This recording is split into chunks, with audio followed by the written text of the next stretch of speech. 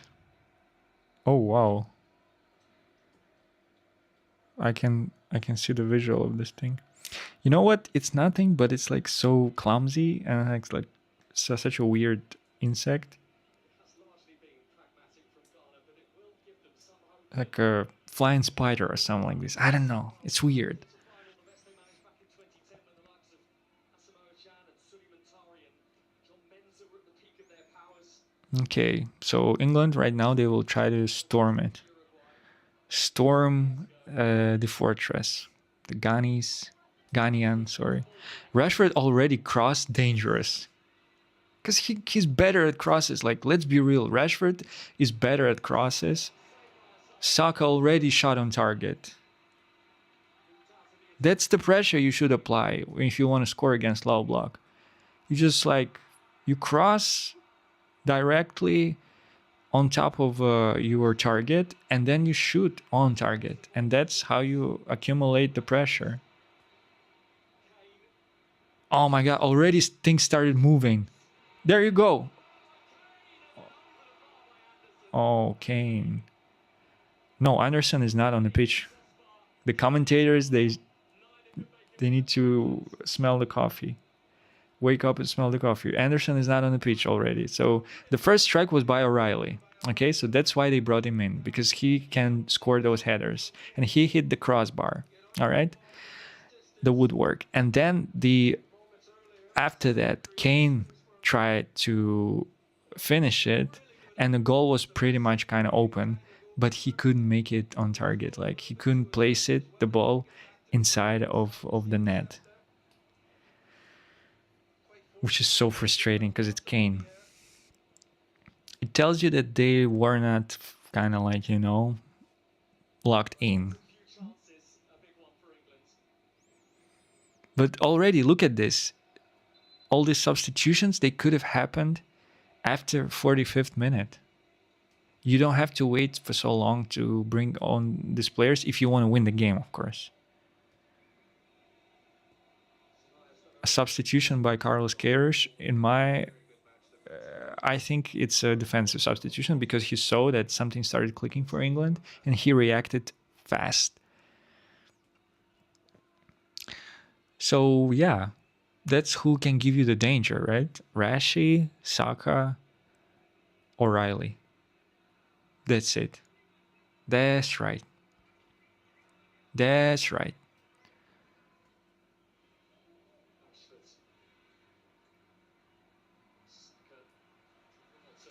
Okay, it was a diag by Rashi, but Saka was able to somehow, tame the ball, so whatever. Maybe not the best diag, but at least it's not like an Anderson diag. Declan Rice need to win this. Chase Declan Rice shoulder to shoulder with him. Gonna apply some pressure, meaning like pressing. The game stretched out a little bit and it opened up spaces. So let's see. This is good for England because they can actually have more quality and they can use it. But everyone just passes ball to Rashford at this point, basically. Right now, he was not able to find anything, but still. Eze moved centrally a little bit. Who's with the ball? Declan Rice, I think. Tired as hell, Declan. Oh, maybe an injury. Maybe someone clipped him. Okay, Rashi with the ball. Crosses it. I wonder why they keep crossing it to Kane. Like, I think it's not because the players want that. I think it's a coach. It's what coach said, I think. Well, that's the first one he's gotten wrong all night. There was nothing wrong with that challenge. Understand Rashford's frustration. O'Reilly, if anyone, but Kane, he had a chance. He had such a great chance. He just looked at Just like, that's it, converted, bro. sees a defender coming in the way, which may have changed his mind at the last moment. That was the chance for England, right there. But Kane couldn't make it. He couldn't convert it.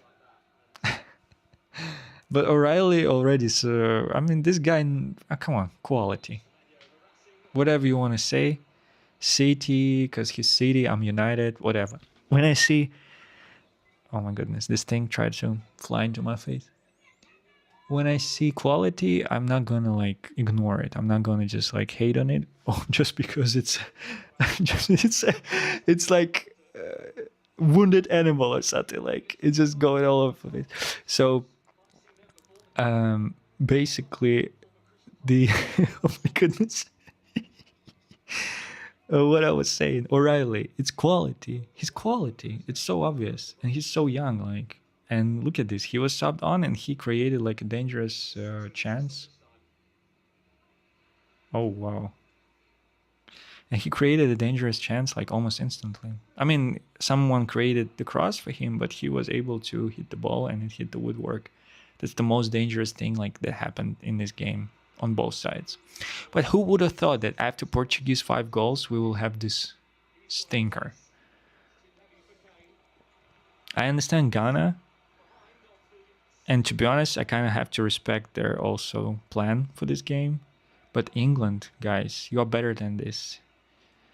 I'm so frustrated why teams, when they faced with low block, so many teams, they just disappear. Like, meaning like not disappear, but they just like fold. I don't get it, because in modern football, bare teams, a lot of teams are playing low block. So by this time, you should know how to deal against it. But like England was playing against low block for 45 minutes. Tuchel didn't tell them in hydration break to start playing different. They just kept doing the same thing, and it didn't lead to any results. Okay, then he waited for 15 minutes to make attacking subs. Then he subbed the players, and after a little bit of time, they settled and they created something dangerous, but it's already like almost the end of the game. It looks like it's gonna be a draw. Maybe late winner for England, but they gotta do something. They gotta, you know. Again, maybe they just didn't expect to win this game. Maybe they wanted to win against Panama. Like Rogers, he's traveling with the ball and he's kind of dribbling also a little bit. And corner.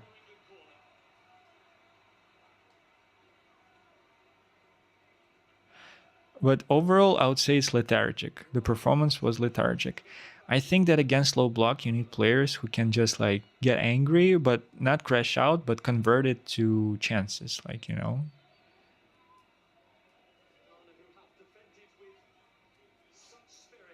We will never know how Palmer would look like against this Ghana low block. No one knows. Okay, there's now its first clearance off the line by Ghana. But it's already reminds me of England, you know, like of Southgate England. Like they just wasted time. I mean, they were trying the same thing that didn't work, and now they are attacking with urgency and they doing these free kicks, corners, crosses, and they're just praying for a goal basically.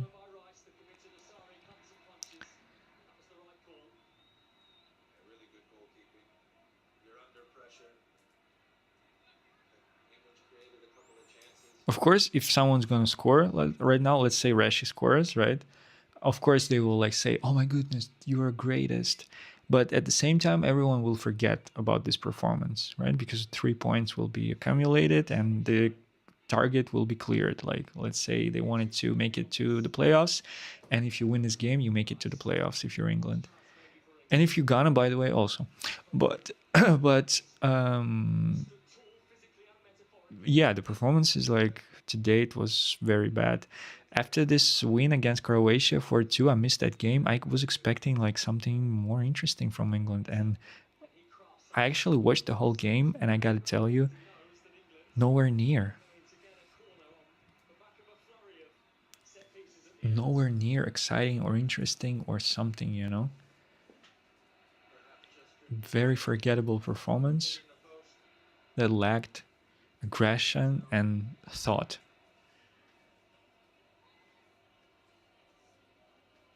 And urgency also.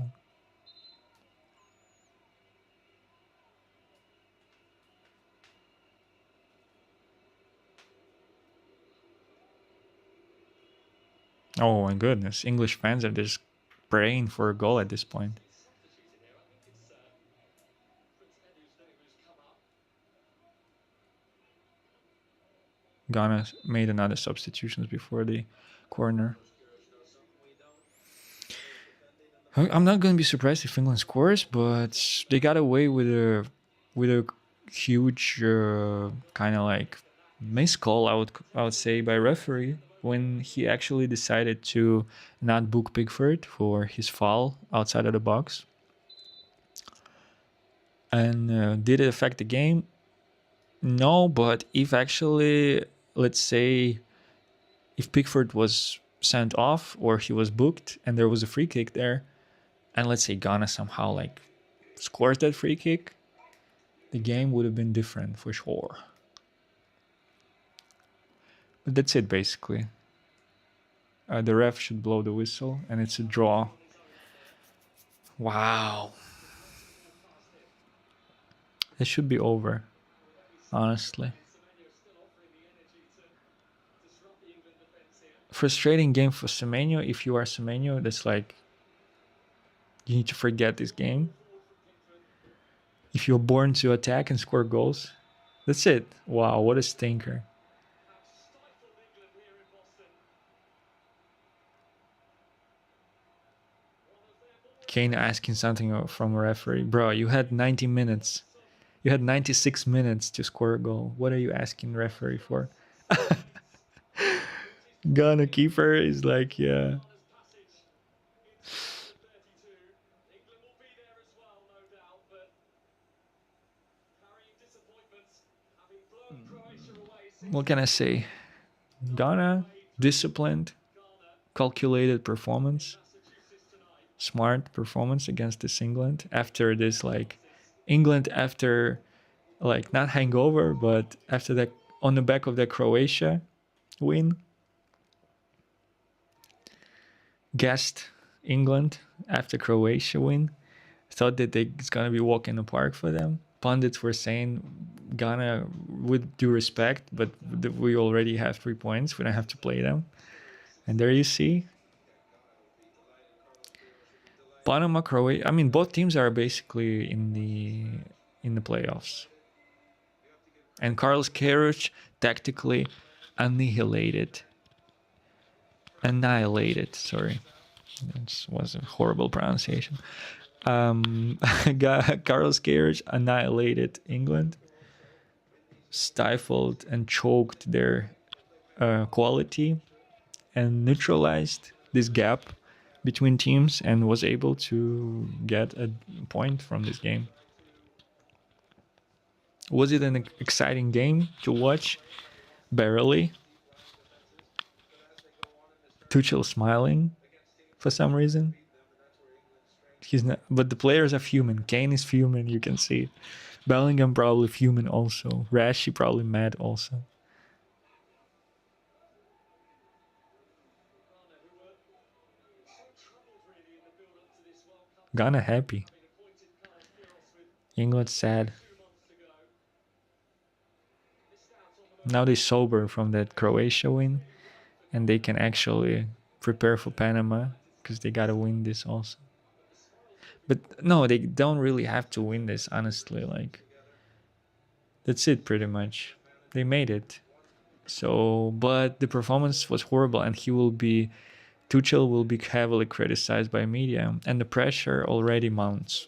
It is what it is. With England, that's how it is. Like, you don't have to do too much, but the pressure will mount because fans, they want goals. Okay, fans expect goals and quality performance from this England, because they have quality in their squad, and it's undeniable. But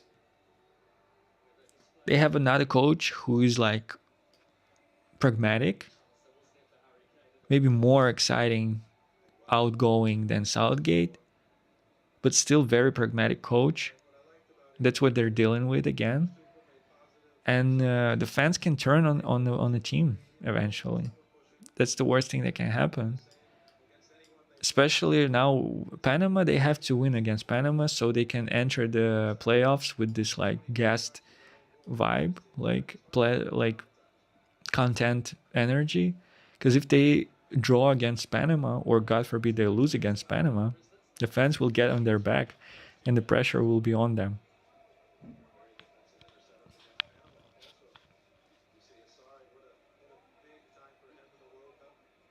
Ghana keeper is praying, or he's saying some kind of prayer in front of all players. How can you win against this team? They're like zealots, Loki. No, no, no, no. Like, don't get me wrong. I respect all this, and it's amazing, it's beautiful, but they're like locked in mentally, so focused. How can you win against them? Like, you gotta do something extra. Just the simple things, the same old. It's not enough. I think Tuchel, if he really wanted to win this game, he had to bring on those players earlier, because eventually, you know that players inside the England team, like Kane, Bellingham, like Rashford, other players, they set the tone, obviously, and coach cannot do anything about it, especially foreign coach. Okay, these players, they have to trust the manager, they have to buy into his ideas, and the manager needs to understand also what these players want and how they want to play. So it's a very delicate sort of like communication there, because if it's broken, it's hard to restore it, really. That's what's the danger with dealing with influential. That's the danger that resides in dealing with influential players like Bellingham, who are like building brands, personal brands for themselves. And that's the danger of pragmatic coaches. Like, for example, he will be maybe not so mad and pretty much content with this draw because they made it, but it feels like a Ghana win after the end of the game. It feels like it's a Ghana victory. Because for England, their ceiling is much higher and expectations are much higher. And when they don't meet consecutively these expectations, there will be troubles, there will be issues, there will be commentaries, criticism, and all this stuff. And Tuchel, of course, will play it cool during the presser. He will smile and say that you should be happy. We made it out of the most difficult group of the tournament and we made it to the round of 32. But we all watched the game and we saw the flaws there and we saw like the things that could be better. And it's undeniable. And it's going to be like a first kind of like, how to say, chink in the armor, or the first, like, bring in the armor or something. How'd you say this? Like, bring in the armor?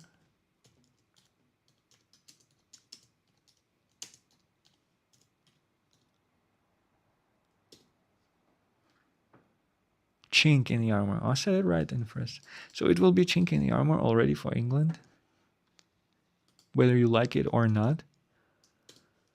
And we all know that it's about, sometimes it's about pressure.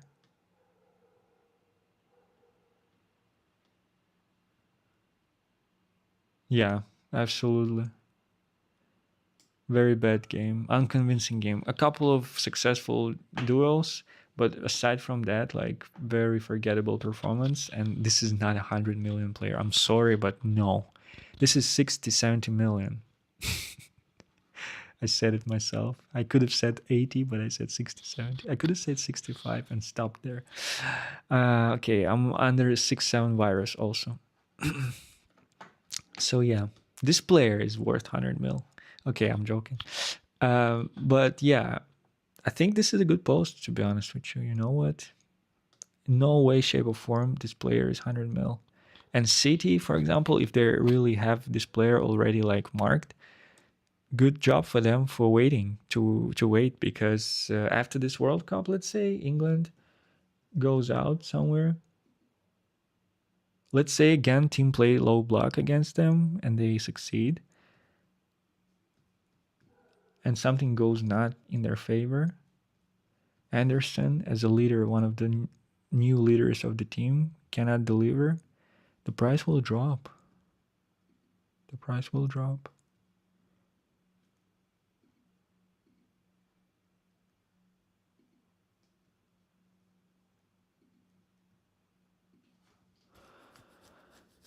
I will be content with Matias Fernandes if we can sign, if we can finalize it. I would be content with Baliba, which is crazy. Some of you maybe will say it's crazy after this, on the back of that season, that he forgettable season, underwhelming season from Baliba, but I'll still take him. I don't care. No way they're gonna sell him for 50. I would say it's still with 67, 65.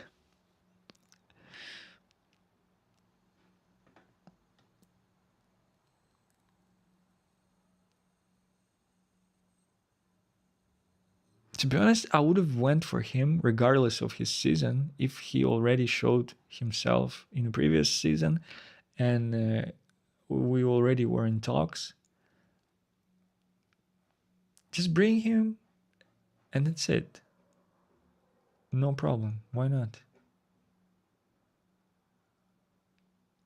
There is still player there. He's so young. Like, he just needs a new like beginning, kind of like he already maybe imagine like he already was linked in his head. Maybe he already went to Manchester United, and he was like, "What the hell is this?"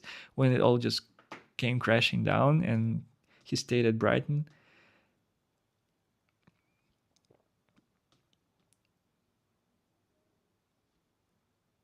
Oh my goodness.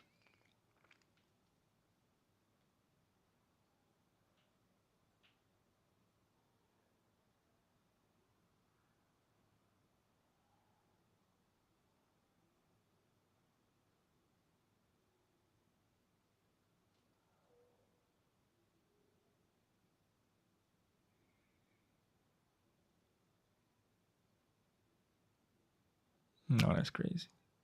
This this police cameras. It's crazy. Yeah, you can.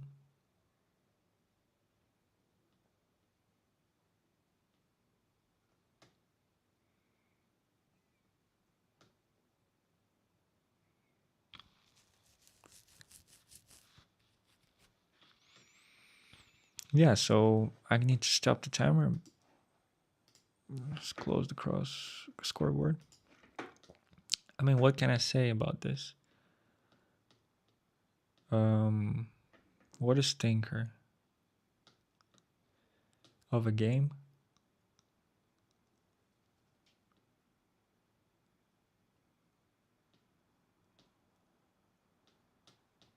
Honestly, it's been discussed at Arsenal much, no doubt. Elsewhere, too raw still, I would say, and also his style of play and injuries that he picked up and surgery, knee surgery that he had, like I was telling in my shows. No, I don't think so. That was post injury Ronaldo already, like heavy Ronaldo. Look at this. Easy. Look at this.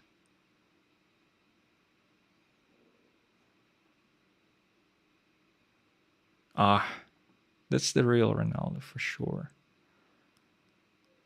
Had his pick, played, everyone enjoyed him, won World Cup. That's it. Retired.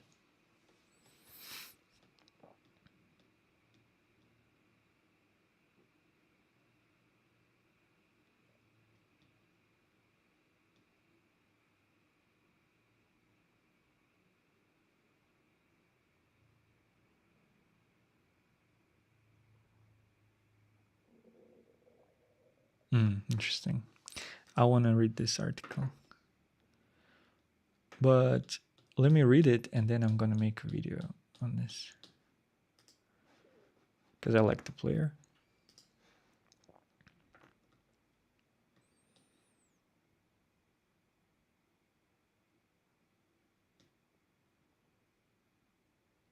Oh. What do they say about him now? Let's go to City. Subreddit. Let's see what they say about this. My guess is nothing.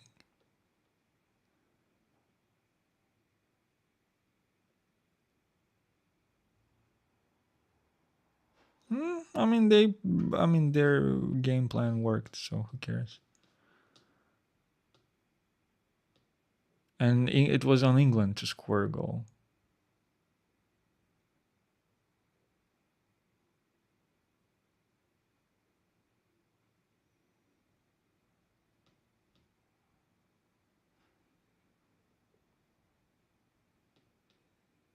Interesting city project, interesting city team next season. How they gonna look like? Marmouche, De Bruyne, Doku.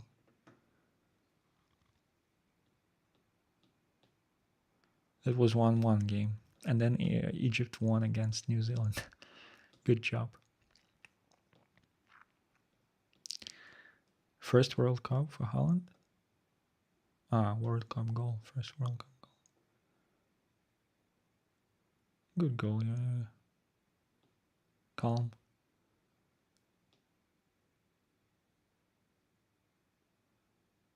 Oh, Pep is on the game? Interesting. Morocco, Scotland.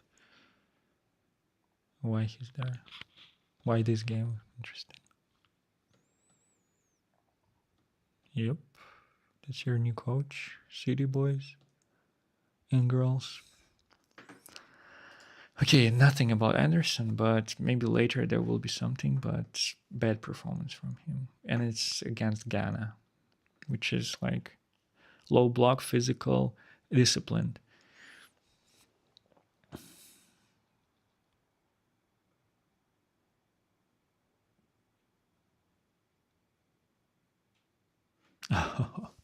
Imagine they speak to Amarim and the Amarim just explains to him that, you know what, I don't really rate you, Luka Modric, because you know what, I don't care about midfielders. I want you to play like this.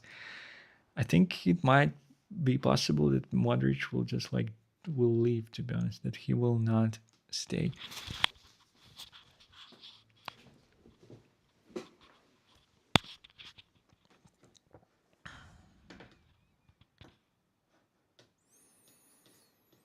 Already very interesting things to follow, like see what's happening with the City next season. Obviously, who Manchester United will sign, and obviously also what's going to happen with Milan and Amarim.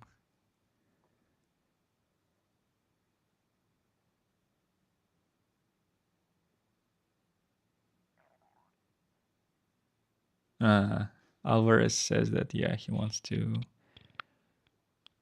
leave Madrid. It's very difficult for them because they in kind of indirect competition all the time. Oh my goodness, I don't really care about this.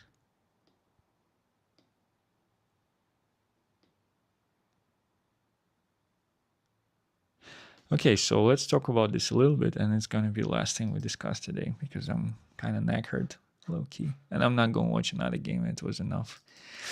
Okay, so the scarcity around Manchester United situation, right? So before it was Mateus Fernandes to Tottenham panic, and now, oh my goodness, and now it's Ugarte. If we're gonna keep Ugarte, it's like, you know what? It's horrible.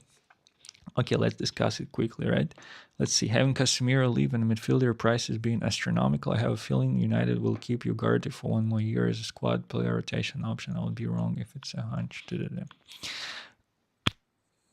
It's very important to say that Carrick was not really counting on Ugarte. How many times he played since January?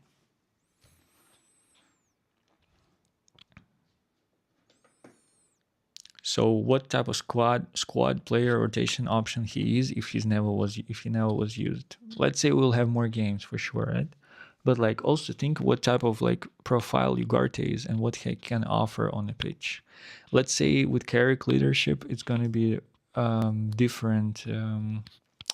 He's gonna ask for a different thing of Ugarte, right? So let's say he's gonna tell him, you know what, just go into tackles, just win the ball back, and just release it to like Main or to like whoever, Ederson. Or I don't think Ugarte, first of all, Ederson gonna play a pivot together because it just makes no sense. It's absolutely counter productive because those are players, they're not creators at all. So what Ugarte showed us already, he can crash the box and he can be this defensive like kind of player who win tackles, duels, and releases the ball, like the destroyer, basically, right? So that's what those things that he can do. But don't expect from Ugarte progressive passing or some kind of smart pass or something like this. He cannot do that simply, right? We already know that Carrick kind of wants actually that from his midfielders, right? He wants a little bit of kind of like, positivity and like progressive play and technicality and all those things. So I cannot see really him flourishing. But at the same time, maybe Carrick can ask some very specific things of Ugarte, and I think he can manage and he can actually deliver those things. So I don't think that there is an issue, big issue with this player, honestly, because it's obvious that why we kind of started hating on him, because obviously he was playing not to his strength, like every single player under Emery. He was that type of player who was like, he put him in the middle of the park and just like show us something like Loki, like, okay, do those things, like, do everything that midfielder is supposed to do. That was like the approach of Amarim Loki. And of course Ugarte was struggling like other players also. So we will be playing more games, and if Carrick actually like talks to him and explains what he expects of him, and knowing Carrick, we know that he will not ask impossible things of Ugarte. He will just tell him, do what you do best. Okay. So, or actually he has no place in his team because we bring more midfielders. We don't need Ugarte. So in any case, I don't see a reason to crash out or panic, because the signs are there that Carrick will not do crazy things with these players. Like, I mean, playing them out of position. He will just simply will not do that. So even if Ugarte stays and he plays minutes, it's safe to say that he will not be asked to progress the ball or to create chances or to, I don't know, um, do diagonal passes or something like this. He will be asked to do what he does best. I'm really sure. I'm sure about this. The different question is like, why would Carrick keep this type of profile? Because it's obviously not his preferable profile of player.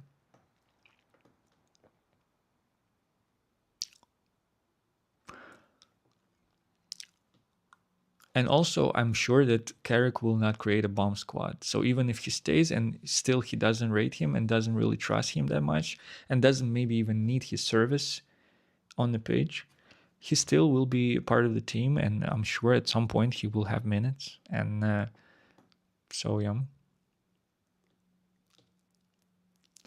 And also, let's be real, the reason why this panic kind of mode is kicking in, because we don't have any fresh news or updates on any of transfers. We just had an update on this like purchase of land for the stadium. And that's why people are crashing out a little bit. They get panic, they get anxious, and because nothing is moving, but you got to be patient. Okay. And when the time comes, you sign those players, you walk away from the deals that you don't need and that are overrated, just like Anderson. And you just be smart with your money, and you also clear your targets. Like, we need midfield purchases, and we gotta accomplish this. Plain and simple. Who these players will be, it's difficult to say right now, but regardless of that, people will like it and don't like it. It doesn't matter. Even if we land Chouameni, there will be people who will be skeptical about it, who will say, you know what, we never needed Chouameni, we need Anderson or something like this. And vice versa. So in this case, it does make sense. But what we have already, like as a factual information, is that Ineos, they're serious about transfers. Majority of their transfers were successful, and they will not sign some weird players. The players that was still linked to, they're relatively good players, and I hope everyone will agree that those are the players that objectively all of us fans kind of want, same kind of players. So far, and also, has anyone actually bought anyone at this point in England, in English Premier League? No transfers so far, just outgoings. We just had like Bernardo Silva, right?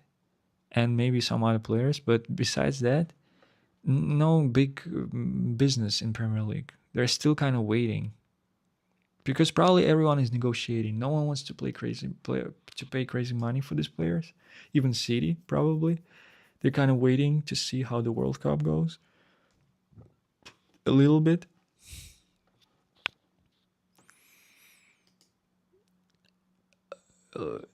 If, for example, the situation will go like this, that like it will be announced that Mateus Fernandes is going Tottenham, and then it is announced that Wharton goes Liverpool, and then it is announced that Anderson goes City, and then like I don't know, Baliba goes like where he can go, Chelsea or something like this, and we are like our options, like our targets are getting cleared by other people, by other clubs. In this case, it's like what the hell? It's like what is going on?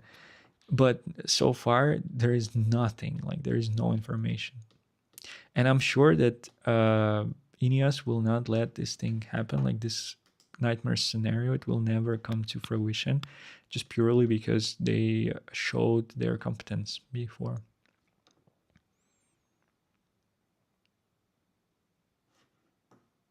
Okay, let's read this.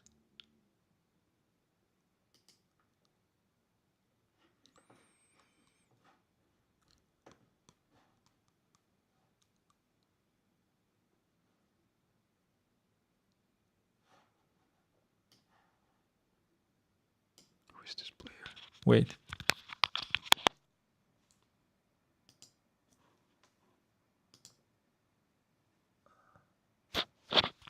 Okay.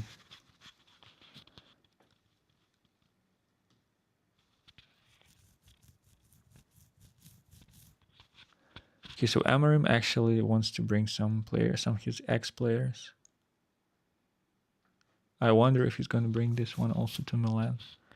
The mustache man.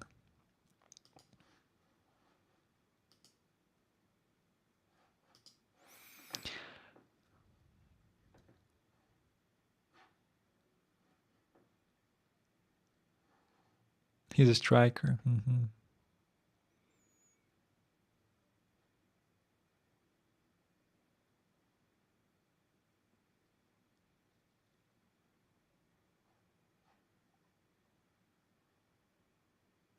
Well, whoever gets Liao, I hope it's not Manchester United. I don't want this player.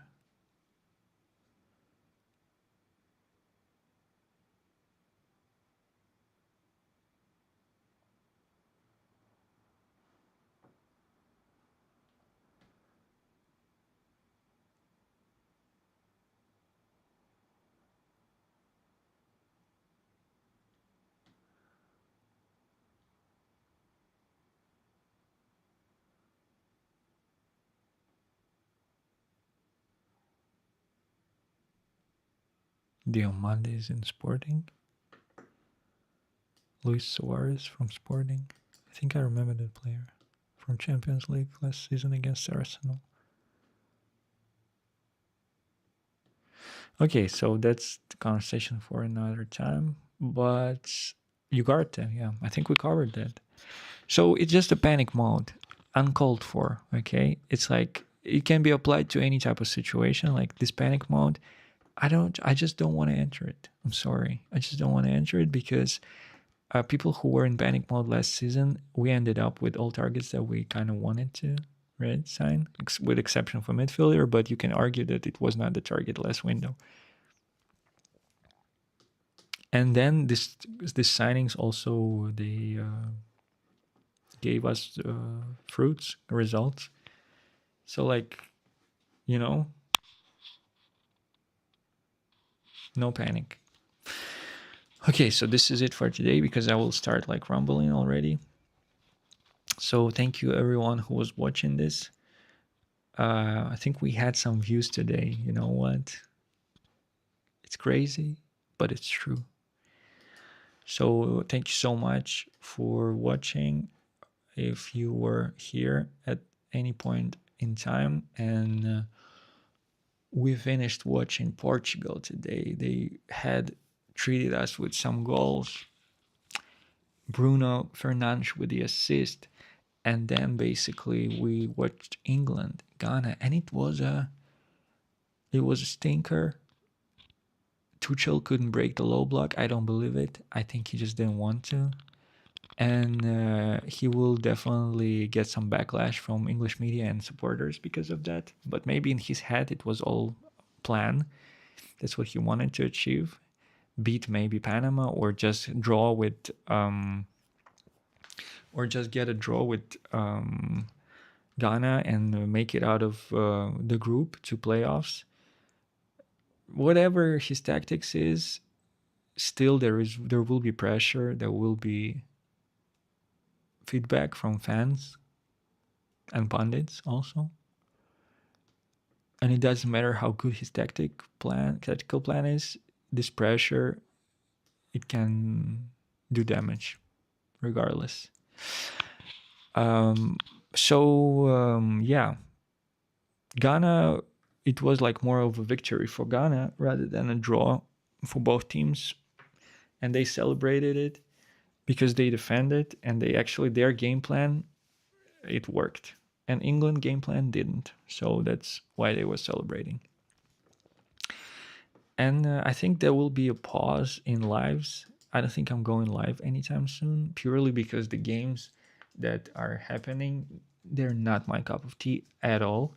I'm gonna be live probably for Brazil. Why I'm saying probably, because I definitely will watch this game, but maybe I'll watch it. If I'll be home, I'll stream it. If not, in 23 hours. Also, it's basically this time tomorrow. They will play Scotland. I'm gonna watch this game, and then there will be a break because USA Turkey. They will play in 2 days or something like. So yeah. So don't expect any streams from me. Maybe I'm gonna watch some streams, and I'm gonna focus on videos. I want to read this article about Yamal on Telegraph, and I want to talk about Yamal maybe a little bit. We'll see. So yeah, guys, that's it. I'm rumbling already, knackered. It's been a pleasure, and I catch you in other videos and lives. Take care and have a peaceful time of the day, wherever you